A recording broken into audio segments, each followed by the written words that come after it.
In the hunt for fish, just how far are we prepared to go? The global trade is worth billions of dollars. Some countries, like China, send fleets halfway around the world. They don't leave much behind. Resentment is growing. Look at it over there. Foreign trawlers are destroying what should be one of the richest marine ecosystems on Earth. Once the ecosystem is disturbed, when that is destroyed, it's almost impossible to restore it again.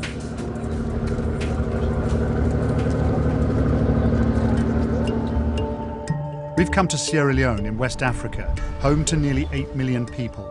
It's one of the poorest countries in the world. It's not such a long time since civil war tore it apart. Then there was Ebola. But another crisis has been growing underwater for years.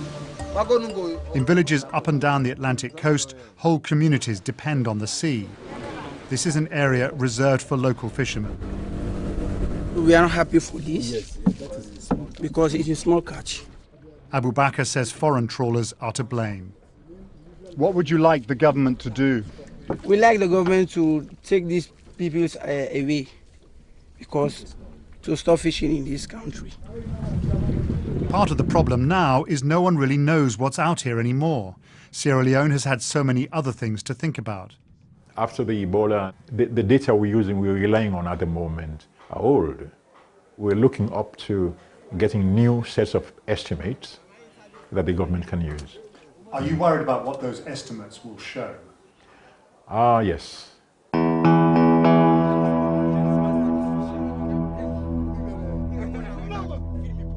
Foreign trawlers, following the rules, should be a great source of revenue for countries like Sierra Leone. But what happens when they don't follow the rules? How are they getting away with that? Is someone turning a blind eye? This is a story about Africa, but the trail starts probably in the English countryside.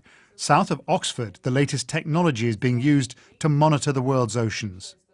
So here we're looking at a map of the world, and each of these triangles that you see is a vessel that's transmitting, and we're picking up that transmission using satellites. These waters here are very productive fishing grounds off Sierra Leone, and they're heavily targeted by trawl fishing vessels. The boats come from all over the world, from Russia and the European Union, but 3/4 of them are from China. And so what about this? We're looking at several pairs of vessels here, aren't we? Yes, so this is a satellite optical image taken off the coast of Sierra Leone. And what we can see here is vessels side by side travelling in parallel. And this is typical of pair trawling. That's when two boats fish side by side, 300 or 400 meters apart, using a single huge net. It's efficient but destructive, especially for a fragile ecosystem. And is that legal? It's not legal in Sierra Leone. Back in Freetown, we board Sierra Leone's only patrol vessel. We're leaving in the dark because we're told that there are people here in Freetown who will tell the trawlers that a marine patrol vessel is on the way. We want to track down Natalie's suspected pair trawlers. Is there a danger that they'll know that we're looking and they will move out? It's like a game of cat and mouse. In fact, as soon as we leave, we hear from Natalie back in Oxford that foreign trawlers are all running away, heading far out to sea at speed. Someone has tipped them off. We chase them all night and into the following day. The trawlers stay well ahead of us. What's the latest on our friends, the pair trawlers? You appear to be 35 miles northeast. All right, so we've closed the gap. You've closed the gap. The patrol boat only goes out once or twice a month. It has thousands of square miles to watch. It gets updates from Freetown, but nothing on the boats we're interested in, and the radio doesn't always work. We're at least 100 miles offshore. Finally, we catch up, but are these the pair trawlers we first heard about back in England? A vessel fishing by itself has to have trawl doors on the back. This one doesn't. That's already very strong evidence. It's the LDY 26290 from China. We think it's one of the boats we've been looking for. The boat has a valid license. It's allowed to fish in Sierra Leonean waters, but not as a pair trawler. Every boat must have a government observer. His job to report on everything the trawler does. But they're poorly paid and have no real power. Have you observed any illegal activity? No. Illegal activity like. When was the last time a pear trawler was caught in the act? Before my time, Before your time. And how long have you been working? 7 years. So in the 7 years that you have been working in your current job, you haven't seen a pear trawler arrested? Yeah, arrested. Okay. These boats are catching phenomenal amounts of fish, 60 to 100 tons a day, even though pear trawling has been illegal in Sierra Leone for 9 years. The following morning, we visit the second Chinese trawler, LDY 26289. It's another filthy, rusting hulk. It's hard to believe it's even seaworthy.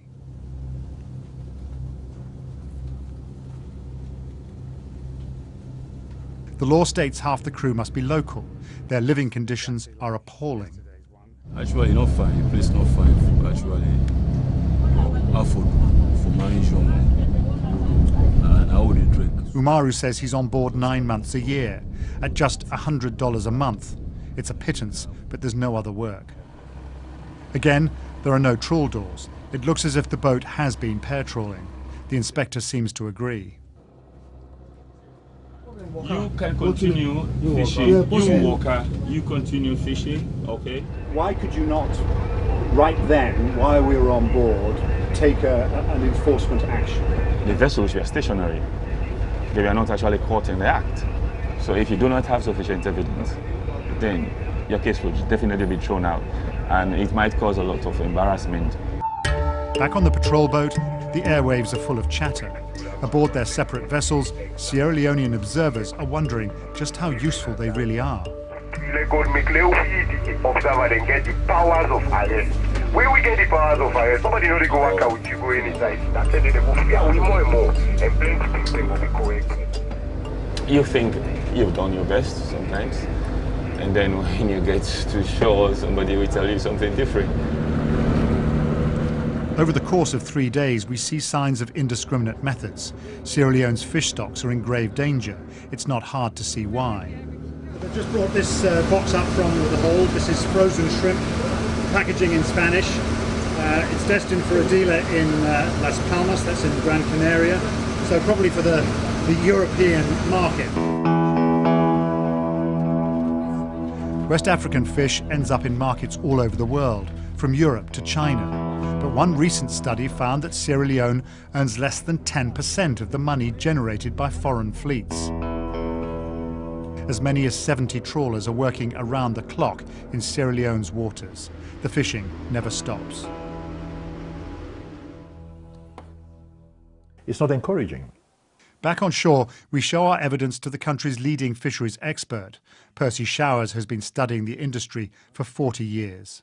So we had nets down the side like this. Mm-hmm. Yeah, you don't need to catch them in operation. For the fact that you met them without trawl doors and alongside each other, you can easily conclude that they have been working together. You walker, you continue fishing. Does that mean that the officer who was with us should have taken some kind of action right then and there? Should have, yes. Should have. Should have. There's one more piece of the puzzle. The authorities in Freetown also have access to satellite data, just like Natalie back in England. So what do they know about our suspected pear trawlers? Same pattern. Exactly the same. Their tracks are identical. Over the course of a month, the Chinese boats have never been apart. If observers and inspectors can see what's happening and satellite data backs them up, why are these boats still fishing? The minister in charge has agreed to see us. Emma Cower was appointed after a change of government last year. That report never came. The pear trawling has not been reported. Minister Cower calls in her top civil servant. Khadijatu Jallo has worked in the ministry for decades. It's her job to approve all trawler licenses. We have observers on board, and no observer have ever written to us that those vessels are doing pear trawling. But surely the observers are in an impossible position We because... don't know, no observer. And we haven't, like what you are saying, we haven't done this to know that they are doing it on board. We have to get the report from Hindulu. If we get that, like what you are saying, then we are fine. But we haven't seen that. He hasn't reported that to us. The minister gets him on the phone. All right. When I go out, you see any evidence of peer trolling? I don't see any evidence of peer trolling, man. We will get to the bottom of it, definitely. That's a promise to myself and to Sierra Leoneans. We will definitely get to the bottom of it.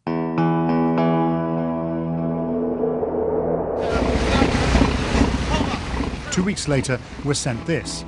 The minister and her team have called LDY 26289 and 26290 back to Freetown. They've been tested to prove that they can trawl by themselves. Somehow, they've passed. We show the footage to Percy Showers. What did you make of the test from what you could see?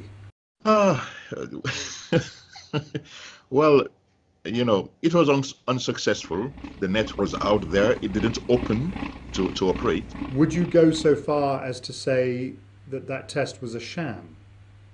Yeah.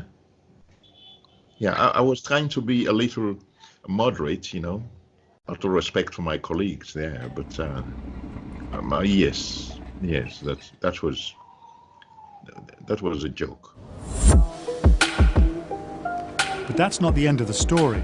We've learned the ministry is not renewing the annual licenses of the Chinese fleet.